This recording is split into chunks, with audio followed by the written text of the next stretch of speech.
Hello दोस्तों, आप सभी का हमारे YouTube चैनल डीके पाठशाला में स्वागत है। दोस्तों, जैसा कि आपने थंबनेल देख लिया होगा, आज की वीडियो हम बात करने वाले हैं दोस्तों जो आपका यूपी पीसीएस का एग्ज़ाम होने जा रहा है 27 अक्टूबर को, उसके बारे में। क्योंकि दोस्तों आपके एग्ज़ाम में मात्र आपके पास 3 महीने का समय बचा हुआ है। तो दोस्तों आज की वीडियो में बताने वाला हूँ मैं आपको कि बचे हुए 90 दिनों में किस तरह से आपको तैयारी करनी चाहिए जिससे दोस्तों आपका प्री एग्ज़ाम क्लियर आपका हो जाए।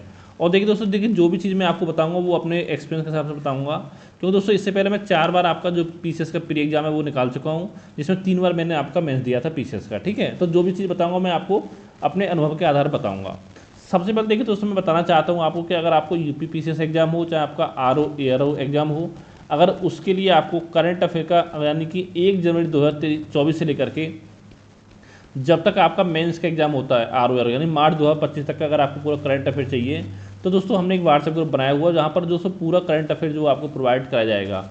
अगर आप हमारे करंट के ग्रुप में जुड़ना चाहते हो दोस्तों, ये मेरा व्हाट्सएप नंबर है 7042654209। ठीक है, इस नंबर मुझे व्हाट्सएप पर आप मैसेज कर सकते हो, व्हाट्सएप पर आपको अधिक जानकारी मिल जाएगी। ठीक है, अब उसमें बात करते हैं सबसे पहला जो काम है वो आपको क्या करना है। अब बच्चों का सवाल ये आता है कि हम पहले प्री पर फोकस करें बच्चे उस 3 महीने में, या हम मेंस एग्जाम पर फोकस करें। तो दोस्तों देखिए, जो स्टूडेंट मेरे वीडियो देखे उसमें 3 टाइप के स्टूडेंट होंगे। एक दोस्तों वो होंगे जो आपका पहली बार आपका प्री देने जा रहे हैं, यानी पहली बार जो आपका एग्ज़ाम देने जा रहे हैं। ठीक है, एक दोस्तों वो होंगे जो आपका एग्ज़ाम तो जिन लोगों ने दिया पहले, लेकिन प्री अभी तक नहीं निकला है, यानी प्री जो आपका क्लियर नहीं हुआ है, ऐसे स्टूडेंट भी होंगे। कुछ दोस्तों स्टूडेंट ऐसे होंगे आपके 2 या 3 बार 4 बार जो आपका मेंस का एग्जाम जो है वो दे चुके होंगे। तो इन तीनों के बारे में अगर दोस्तों हम बात करें, देखिए अगर आप पहली बार प्री देने जा रहे हो तो दोस्तों मैं आपसे इतना कहना चाहूँगा, देखिए जो बच्चा को 3 महीना है उसमें केवल आपको प्री एग्जाम पर फोकस करना चाहिए। ठीक है, अब दोस्तों से फायदा देखिए आपका ये होगा, देखिए आप पहली बार प्री देने जा रहे हो तो आपकी 21-22 साल एज होगी, ज़्यादा एज आपकी नहीं होगी। तो उसमें क्या होगा कि अगर आपका प्री एग्जाम क्लियर हो जाएगा तो आपके अंदर अपने आप ही जो कॉन्फिडेंस है वो आपका आ जाएगा अलग से। ठीक है, तो और जिन बच्चों का प्री क्लियर नहीं हुआ अभी तक, उनसे भी मैं ये बोलूँगा कि वो भी केवल अपना प्री पर ही फोकस करें, क्योंकि देखिए जब आपका प्री नहीं क्लियर हो रहा तो मेंस की तैयारी करने से कोई फ़ायदा आपका नहीं है। और साथ ही जो स्टूडेंट आपका 2-3-4 बार आपका मेंस का एग्जाम दे चुके हैं, उनसे दोस्तों मैं कहना चाहूँगा कि आप प्री पर भी फोकस करें और साथ में आपका मेंस पर भी फोकस करें। देखिए जैसे आपके एग्जाम में 3 महीने समय बचा हुआ, अगर आपने 2-3 बार मेंस दिया तो दोस्तों प्री की तैयारी तो आप लगभग आपकी होगी, आपकी इतनी तैयारी होगी प्री की कि आपका लगा सॉरी, कि अगर आप लास्ट के 1 मंथ में भी तैयारी करते हो, रिवीजन करते हो, तो आपकी तैयारी हो जाएगी प्री की। ठीक है, केवल आपको टेस्ट ही लगानी है प्री की और साथ में आपको रिवीजन करना है। ठीक है, तो कोई दिक्कत नहीं, जो बचा हुआ आपका 2 महीना है उसमें आपको मेंस एग्जाम में फोकस करें। अब देखिए दोस्तों, जब आप मेंस के लिए पढ़ोगे तो उसमें कुछ सब्जेक्ट आपके ऐसे जो आपके प्री में भी आते हैं, जैसे कि आपका इतिहास हो गया, भूगोल, राज्य व्यवस्था, अर्थव्यवस्था, तो इनको सब पढ़ोगे तो उसमें जो आपका प्री का वो भी आपका थोड़ा बहुत आपका जो रिवीजन है वो आपका होता रहेगा। अब हम बात करते हैं क्या रणनीति आपकी होनी चाहिए। सबसे पहले दोस्तों अब आगे हम बात करेंगे आपका जो आपको मेन फोकस करना है वो किस किस सब्जेक्ट पर फोकस करना है आपको, उसके बारे में बात करते हैं। तो यहाँ पर देखिए दोस्तों, एक सब्जेक्ट जो आपका आता है वो आता है करंट अफेयर। सबसे पहले मैंने पहले भी आपको बताया है कि लगभग 30 से 35 क्वेश्चन के आसपास पूछने की संभावना रहती है पीसीएस के एग्जाम में करंट अफेयर से, क्योंकि आपने देखा वो पर्यावरण के कुछ क्वेश्चन आपके करंट से आते हैं, और साथ में जो आपका अर्थव्यवस्था होती है वहाँ भी मैक्सिमम क्वेश्चन जो आपके करंट अफेयर से एग्जाम में पूछे जाते हैं। और साथ दोस्तों मैं आपको कहना चाहूँगा, देखिए जो आपका बजट आया है कल परसों में, आपका एक तो आपका बजट हो गया और एक आपका आर्थिक समीक्षा हो गई। इन दोनों दोस्तों आपको अच्छे से फोकस करना है। कम से कम 2 से 3 क्वेश्चन आप ये मांग चलिए कि आपको यहाँ से एग्जाम में देखने को मिल जाएंगे प्री एग्जाम में। ठीक है, और साथ में जो आपकी आर्थिक समीक्षा है वो आपकी मेंस के लिए भी आपकी महत्वपूर्ण रहेगी, यूपी पीसीएस के लिए। ठीक है, अब दोस्तों देखिए जो छात्र हमारे ग्रुप में जुड़े हैं उनको जल्दी इसकी जो पीडीएफ मिल जाएगी, आपको बजट की समझ, इसकी जो समरी होगी मेन, वो मैं आपको बहुत जल्दी आप हमारे ग्रुप में प्रोवाइड करा दूँगा, जो छात्र हमारे साथ ग्रुप में जुड़े हुए उन छात्रों को। ठीक है, अगर आप ग्रुप में जुड़ना चाहते हैं, मैं पहले ही बता सकूँ आपको कि हमारा करंट पूरा मिलेगा। देखिए दोस्तों, फ़ायदा आपको हमारे ग्रुप में जुड़ने का ये रहेगा कि हमारे ग्रुप में जुड़ने के बाद आपको अलग से कोई मैगजीन पढ़ने की जरूरत नहीं पड़ेगी करंट अफेयर के लिए। जो मैं नोट्स दूंगा वो ही आपको पढ़ना है। ठीक है, उससे देखिए दोस्तों, जो आपका खुद का नोट्स बनाने टाइम है, पढ़ने टाइम है, वो बहुत टाइम आपको बचेगा, तो वो टाइम किसी और सब्जेक्ट पर आप अपना जो है लगा सकते हो। ठीक है, अब बात करते हैं करंट अफेयर हमको कब से कब तक का पढ़ना चाहिए। दोस्तों देखिए, पढ़ना अगर आप चाहते हो तो 1 नवंबर 2023 से पढ़ना स्टार्ट करिए करंट अफेयर। यहाँ पर नवंबर और दिसंबर जो करंट अफेयर वो आप थोड़ा बहुत देख लेना ऐसे ही, लेकिन जो आपको मेन फोर्स करना है वो करना आपको 1 जनवरी 2024 से लेकर के, यानी कि लगभग 5 अक्टूबर 2024 तक का, इतना पढ़ना लगभग आपको, जो कि आपको बहुत ही अच्छे से पढ़ना है 9 महीने का। ठीक है, और साथ में आपको नवंबर दिसंबर का वो भी आप देख लेना 2023 का, कोई मेन घटना घटी हो तो उसका भी इसमें आपको कवर करना है। ठीक है, ये मेन फोकस आपका हो गया। इसके अलावा देखिए दोस्तों, जो जैसे कि आपका ओलंपिक आने वाला है तो वहाँ से क्वेश्चन आपका बन सकता है, ठीक है, ये आपके लिए इंपॉर्टेंट हो जाता है। T20 वर्ल्ड कप वो आपके लिए इंपॉर्टेंट हो जाता है। तो यहाँ पे दोस्तों ये देखिए, जो आपका ओलंपिक आने वाला है इसको आपको बहुत ही ध्यान से आपको देखना है।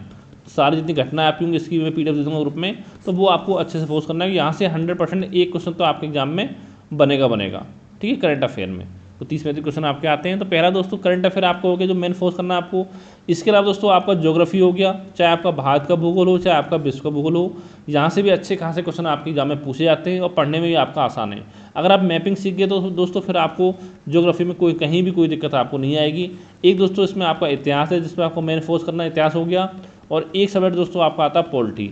देखिए पॉलिटी दोस्तों सबसे आसान सब्जेक्ट होता है पूरे GS में, यानी जिस भी छात्र को आपका पॉलिटी यानी GS मतलब टफ लगता है तो उनको पॉलिटी सबको लगभग आसान लगता है, ठीक है। पॉलिटी आपको हो गया।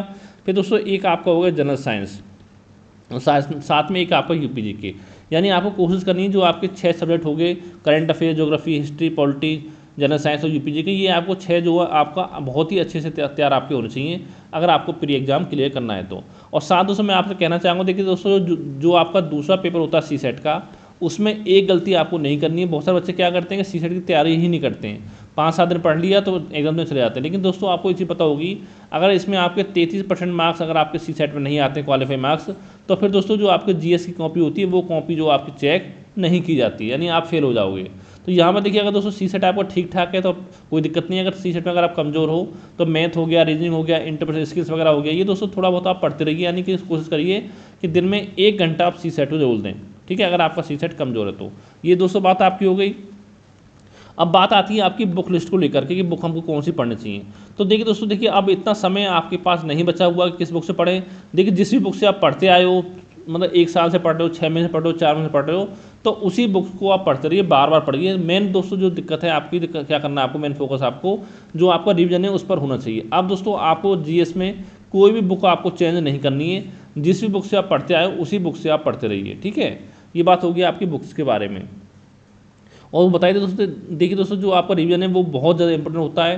जैसे हफ्ते में अगर आप 7 दिन पढ़ते हो तो कोशिश करिए 7 दिन में से 1 दिन निकालिए, जो आपने 6 दिन पढ़ा उसको केवल आपको रिवीजन करना है, कुछ भी आपको उसमें नया नहीं पढ़ना है।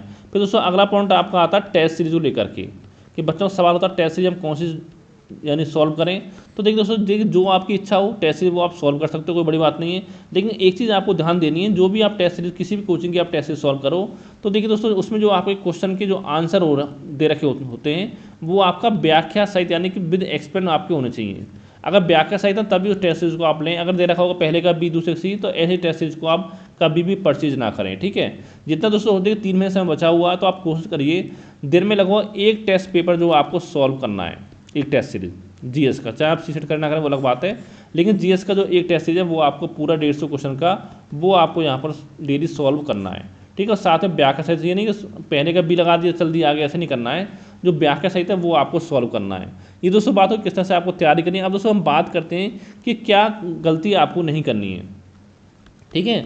उसमें दोस्तों सबसे पहले गलती क्या होती है, बहुत सारे बच्चे क्या करते हैं कि जो आपकी टेस्ट सीरीज आती है तो उसको यूट्यूब पर सॉल्व करते हैं बहुत सारे चैनलों पर। तो दोस्तों मैं कहना चाहूँगा यूट्यूब पर आप टेस्ट सीरीज सॉल्व ना करें, क्योंकि इतना समय आपके पास नहीं है। वहाँ पर देखा होगा आपने कि 1 घंटे की आपकी क्लास होगी, उसमें क्या होता है 1 घंटे क्लास में मुश्किल से आपका 20-25 क्वेश्चन जो वो आपके सॉल्व कराए जाते हैं। अगर दोस्तों 1 घंटे अगर आप खुद से जो आपके टेस्ट से सॉल्व करोगे तो यकीन मानो कि 1 घंटे में लगभग आपके 100 से लेकर 150 क्वेश्चन आराम से आपके सॉल्व हो जाएंगे। तो ये टाइम जो लगता है आपको 1 घंटे का, ये टाइम आपका बचेगा।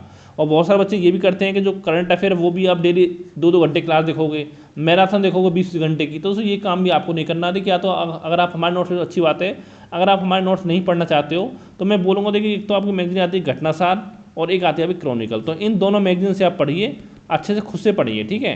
अगर टाइम ले तो नोट्स जरूर बनाएं, क्योंकि दोस्तों अगर नोट्स बनाओगे तो आपको एग्जाम टाइम पर रिवाइज करने में आपको आसानी होगी, ठीक है। यहाँ भी आपको यूट्यूब से करंट अफेयर नहीं दिखना है। और बहुत सारे बच्चे भी करते हैं GS, हिस्ट्री, ज्योग्राफी सब यूट्यूब से पढ़ रहे हैं, क्योंकि दोस्तों उसमें होता क्या है, उसमें टाइम आपका बहुत ज़्यादा बर्बाद जाता है। अगर मान लो देखिए आपके पास टाइम है 4-5 साल का, 2-3 साल का, तो अलग बात है। अगर 3 महीने बच्चे होंगे, अगर उसमें यूट्यूब पर देखोगे 10-12 घंटे दिन में, तो आप खुद से पढ़ाई कब करोगे, ठीक है। तो यूट्यूब पर देखिए, अगर मान लो कोई चीज़ आपको समझ में नहीं आ रही तभी आप यूट्यूब पर जाएँ, सारी चीज़ें यूट्यूब पर आप ना देखें, ठीक है। ये काम आपको नहीं करना है। और दोस्तों एक टारगेट मैं पहले बता चुका हूँ आपको कि जो GS का पेपर आपको होता है 150 मार्क्स का, उसी के आधार पर आपकी मेरिट बनती है, सी सेट के मार्क्स आपके नहीं जुड़ते हैं। तो यहाँ पर लगभग आपको 95 से लेकर के 100 क्वेश्चन के आसपास का अपना टारगेट लेकर चलना है कि अगर आपके इतने क्वेश्चन होते हैं तो सही, तो 100% जो आपका प्री का एग्जाम है वो आपका क्लियर हो जाएगा, ठीक है। और सी सेट में बता ही चुका हूँ, सी सेट में आप कोशिश करिए 33% मार्क्स आपको लेके आने हैं, तो इसको सी सेट को भी आप हल्के में ना लें अगर आप सी सेट में कमजोर हैं तो।